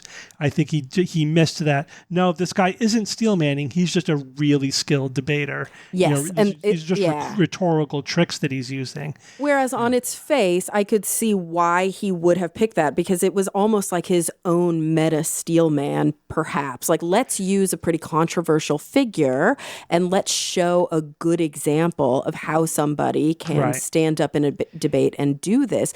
And I think that he was tricked by Charlie Kirk the same way this kid in the video was tricked by Charlie Kirk, because he was disarmingly nice. He was following the form of steel manning, but it was pseudo steel manning as a rhetorical Which device. made it that much more nefarious, I think. And also, it felt a little bit to me like sea lioning, because it was like the kindness was part of the rhetorical device, not act. You know what I mean? It was it wasn't just another layer to be disarming, which is fine. I mean, if you're going to use that, I think that's a fine strategy to be nice. I use that myself. That doesn't mean it's a bad thing to do. But if you're using it to cover up really terrible arguments, then it is bad. Right. It's like somehow he was able to be antagonistic while seeming not antagonistic. And that's like a very special skill. Okay, so Jay's not here, so I'm just going to very quickly say that we have a bunch of events coming up. We have a live event in Wisconsin. We have SciCon in Buffalo, and then we have our LA, Sydney, Christchurch tour down under. You can get tickets to any or all of these events if you go to theskepticsguide.org and then click on the events page. You'll see everything there. Although we should probably mention, Steve, that you can't get tickets to LA yet. The LA tickets are going up very shortly. We were waiting to confirm the location, but we're not going to wait anymore. We're just going to make the tickets available. The location may be TBD. Okay. But, but we can't really wait any longer. It might be up by the time the show goes out, but I know we're going to do that soon. Yeah. Steve, Jay has a lot more enthusiasm, dude. Yeah, he does. All right. Just throwing that out there. All right. Let's go on with science or fiction. It's time for science or fiction.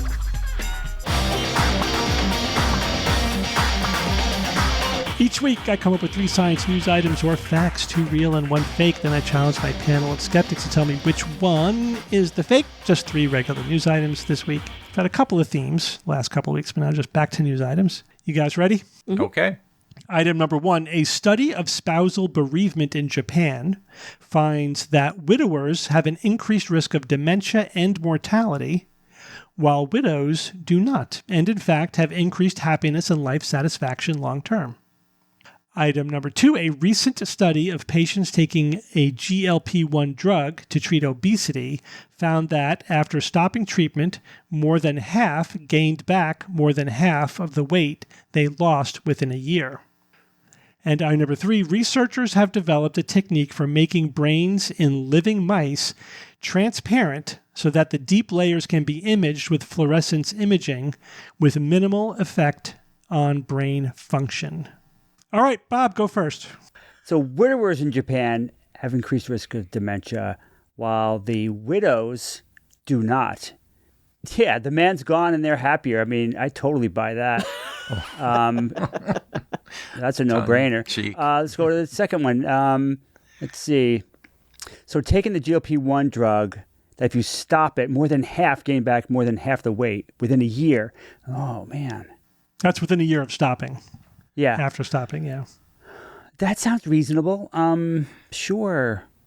And yeah, they probably end up with less muscle and more fat, so they're worse off. Yeah, I don't know. There might be something subtle in here, but that sounds totally reasonable. And now we've got this technique for making brains transparent so that you can see the deep layers. Yeah, I'm just not buying that one. That just sounds sketchy, and I guess it would be helpful, but this is totally rubbing me the wrong way. I'm gonna say that one's fiction. Okay. Brains. Nope. Evan? All right. Japan, widowers have an increased risk of dementia and mortality, while the widows do not. And they, in fact, have an increased happiness and life satisfaction long term. If this is correct, why? Why would that be the case? If this is correct, I wonder if you reversed these. Would that be the fiction in this? Instead, it's the opposite. Interesting. The second one about the drug that treats obesity, the GLP-1. After stopping treatment, more than half gained back more than half the weight they lost within a year. I haven't really read deeply into this, but that seems to track with what has been reported and what has been said, certainly by others, but there could be a glitch in there somewhere. More than half the weight they lost within a year. Maybe it's not as drastic. Maybe it's worse. Could be worse. But Bob, this one about the brain. Why am I thinking of Pinky and the Brain with this one, right? Maybe because it's brain and mice and stuff, right? Pinky and the Brain. A technique for making brains in living mice transparent. Okay. So that the deep layers can be imaged with imaging and minimal effect on brain function. Boy. That does seem very science fiction-y. It's either this one or the one about Japan. All right, Bob, I'm gonna hook myself to your ship and sail off with you. I will say it's the mice is the fiction. Okay, and Kara. I'm struggling with this one because I think they're all science. The bereavement in Japan, unless there's a cultural difference because it's in Japan and I don't, have expertise on like Japanese relationships or Japanese culture, I'm pretty sure it's well established that, okay, so a widower is when, I hate that there's a different word for this. Yeah. A widower is when the wife dies. Yes. Yeah. The wife dies first. Men usually die sooner. They usually get sicker and just like lots of bad things happen. When the husband dies first, generally speaking, you, especially I think in older cohorts, you do see increased happiness and life satisfaction. And that just all comes down to like, domestic labor, cognitive labor, just, not having to take care of somebody else and being able to focus on themselves. And also, I think like women have friends as they get older and men, by and large don't. And so women have somebody to talk to after they lose I see this all the time in therapy, and men often don't. They're just very, very alone after that. And that has a huge predictive value for mortality. So I don't know. That one seems like science to me. The GLP-1 one seems like science. I actually thought it was worse than that. I thought that the vast majority of people gain back the weight when they stop taking the GLP-1. So maybe that's the difference. Yeah, I mean, he said more than half, though. If he had said less than half, but I think it's like most. Right. I think it's like almost all of the people gain back the weight. And I think they gain back most of the weight. Like maybe not all of it, but more than half of it. But that's what you said was more than half. So that would still be correct. Tricksy. Yeah, that's why that one's bothering me, because the way it's worded, even if it was more, it would still be correct. But then I also think that researchers have finally figured out how to do this in a living mouse. Minimal effect on brain function is meaningful insofar as for their experiments, it didn't change, like they weren't having seizures and stuff. But my guess is that they don't live a long time with this, but they're able to do their experiments on them. And I feel like we've figured out how to bleach out these structures. And there's some animals that already have this, right? Like fish and worms and stuff, where we can study them in vivo. So my guess is that we figured out how to do this in a living mouse, and that transparent brain. That would be cool. So I guess, I'm gonna have to go with the bereavement one, and I think it's because of those very specific things you wrote. Okay, so you all agree on number 2, so we'll start there. A recent study of patients taking a GLP-1 drug to treat obesity found that after stopping treatment, more than half gained back more than half of the weight they lost within a year. You all think this one is science, and this one is The fiction. This is There What? we go. fiction. Steve, Does it it's take the 2 year of the years? sweep for Steve. Now, what's different about this study than previous Dang. is Is that they found something different than all the well, other studies? yes, but why did they find something different? gosh. Because this is really the first large real world study, right? The Oh. drug has been out long enough that they could look at people out in the wild that are using these drugs and ask the question for those people who have stopped, how are they doing? Not like How you doing? just a laboratory test where you're doing it. So, yeah, they actually found that most of them were able to stabilize their weight long term. What? And they did it through various methods. You know, some were just with lifestyle changes. Some were with going on a different drug. That's unfair. But that wasn't the only thing. I hear you. Yeah, But because I thought that like 2/3 of people who stop ultimately go back on because they're gaining so much weight. No, but again, they found that even the ones that didn't go back on a different drug were able to stabilize their weight with lifestyle changes.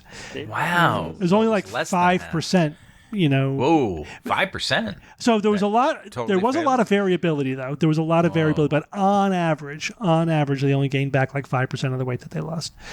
No. Yeah. Whoa. That flies Well, in the that's face of that's every promising. published study up to that point. Yeah, And I don't think this is the first time that we've had real world data. Maybe, but that's Yeah. that's what the Yeah. So study is saying. But you're right. You might not be. this study, I'm wondering how long until other studies disprove this outcome. Yeah, maybe. But they did follow people for a year after they stopped Yeah, the drug. which is great. But I The think GLP-1 I think a lot of companies studies didn't do the study, right? Yeah. I'm just saying. Okay, so let's go back to number 1. A study of spousal bereavement in Japan finds that widowers have an increased risk of dementia and mortality, while widows do not, and in fact have increased happiness and life satisfaction long term, is science. That's what they found. Increased risk of dementia and mortality. The widows did not have that. They did have, obviously, I said long term because immediately afterwards, obviously, they're grieving. So they had some depression and loss of life satisfaction for a short period of time, but they rebound pretty quick. And long term, they have sustainable increased happiness and life satisfaction, the widows. Both males and females had an increase in their socialization after losing their spouse. yeah, that doesn't surprise me. But women had more social support than men. So even when the men did have increased socialization, it didn't translate into like real support. You know what I mean? So I guess it was I more see. superficial. It wasn't like people who could be there for them. And yeah, this is old news, right? Because this is consistent with prior research where, men don't do well when they lose their wife. For a number of reasons. And researchers have developed a technique for making brains in living mice transparent so that the deep layers can be imaged with fluorescence imaging with minimal effect on brain function is science. This is totally cool, and it's actually much better than I've even had the space to say Really? here. Because, Carrie, you're not correct in that these mice did fine. They did not die. Wow. And They're just out there living their translucent brained lives. right, and they can basically wash out the substance they use to make them transparent, Oh, okay. What? and then they can do it again. Wash it So this out. is reversible. cool. So then you That's can really test cool. them over time. So guess what was the agent? You're not going to guess. Part of the reason why it's so good is Clorox. it's a basic protein. They found that they were able to formulate this basic protein so that it had the right characteristics to what you have. The key is that you have to change the refractive index to a certain very narrow range in terms of the extracellular fluid, so that the refractive index between the extracellular fluid and the cell membrane, again, is between the certain range, and then it makes it transparent, basically to visible light. Is it like polarization? And it's not polarization. That's a completely different phenomenon. Refractive Okay. index is just like the light bending when it hits a surface. Like that's when you stick a stick in the water and it looks bent. That's because of the refractive index. So it had to be between 1.36 and 1.37. Pretty narrow range. They were able to do that with albumin. That's it. Oh. They were able to formulate albumin to do that. Albumin is a basic blood protein. So it's very benign. So just inject that into the head? Yeah, so they had to do it so that it wouldn't alter the osmotic pressure significantly so that the cells could still function. And they were able that was the one that they were able to do this with. And so it doesn't alter brain function in any significant way. It doesn't hurt the mice. You can wash it out and then they behave normally, and then you could do it again down the road if you want to see like how are they as they age or whatever. And it allows them to image the deep brain structures in a living organism, in a living mouse. It's cool. They're calling it CDB Live. That's the name of the technique. SEEDB -live. See the deep brain live. Yeah, see the deep brain live. Steve, I just chatted you an article from the British Medical Journal. I think we're going to be getting a lot of emails after this one. The thing is, a recent study did show this. I know that, and how many times have I said that? A recent study could show freaking anything. That's right. But I did But just this chat was a reasonable study. But I get Sure. But I did Not a just total chat you a crank thing. systematic review and meta-analysis from January of this year that says doesn't the include opposite. real-world use of the drug. That's the key. How do you not conclude? What is real-world use if you're testing somebody Prescribed who's in the clinic outside the context of a clinical trial. They're just following. This is an observational study. Yeah, but they're stopping after. I don't see the difference between a real-world study and a clinical trial if you're taking a long-term weight loss medication and then you stop it. So this was short-term use, they're saying. Maybe that's the problem. The study that I sent you? Yeah, it's a No, short-term it's not. use. It's a range.